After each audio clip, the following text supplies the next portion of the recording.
Right now, somewhere in your head, you believe in something you cannot see.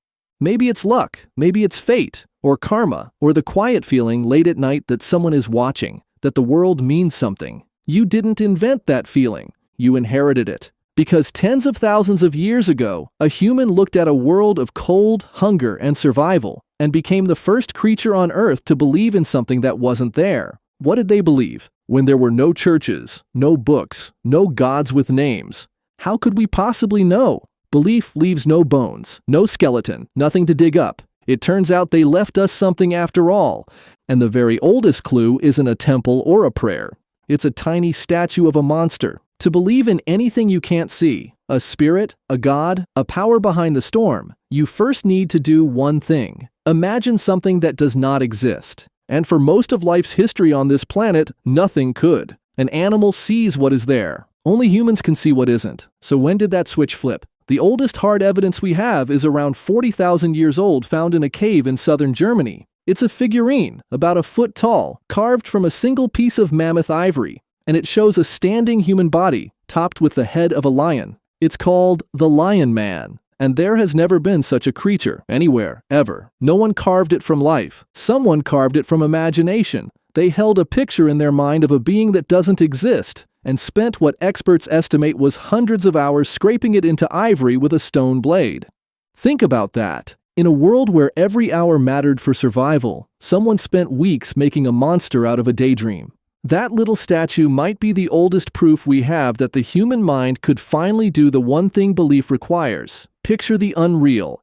It may be the first god, or the first myth, or the first dream ever made solid. We don't know what it meant to them, but we know it meant something, and that's where belief begins. And once humans could imagine the unseen, they treated certain places as sacred. Ancient cave paintings, horses, bulls, lions, painted 36,000 years ago with astonishing skill.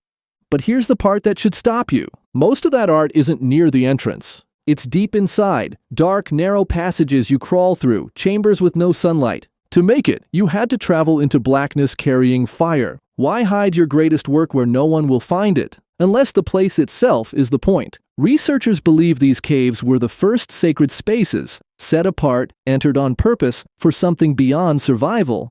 Not a home, something closer to the first church. A doorway into the world they could feel, but not touch. And in that dark, among the painted animals, they left something stranger. Figures part human, part beast. Antlers, animal features. The same impulse as the Lion Man, painted onto sacred walls. Scholars think these point to one of the oldest beliefs, that certain people, shamans, could cross over, leave their bodies, enter a spirit world, become an animal, travel where the living could not.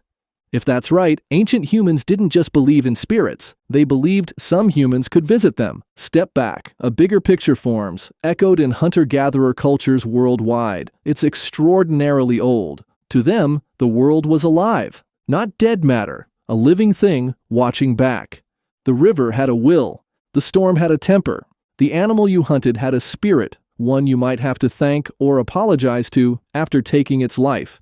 We call this animism. Maybe the oldest religion, not gods in the sky, but a world where everything was aware of you. Imagine living as though trees, wind, prey were all conscious, judging how you behaved. That isn't a story they told around the fire. It's the air they breathed. But here's the limit. They carved small human figures, dozens across Ice Age Europe, 40,000 years old, mostly female. We call them Venus figurines, and we genuinely don't know what they were for. Fertility charms, goddesses, protective tokens, self-portraits. Hold one in your hand, turn it over. Still no idea what it meant. That's the frustration of reading belief from objects. We can prove they believed. We cannot always prove what. And now the part that should move you.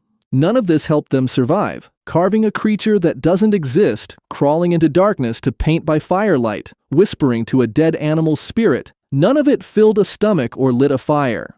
Every hour of it was time stolen from the brutal work of staying alive. So why do it? Because a human looked at a world of survival and decided it meant more. Powers behind the weather, rules you couldn't see, a story, and they were inside it. That impulse, insisting the visible world isn't the whole world, may be as old as our species. It never went away. It only grew. 11,000 years ago, people hauled stone pillars heavier than cars to build what archaeologists think were the first temples, worshipping before farming, which raises a staggering possibility. That belief didn't come after civilization. Belief may have built it. Think about that feeling. The knock on wood, the wish over a candle, the sense that someone's listening, that the universe is more than it appears.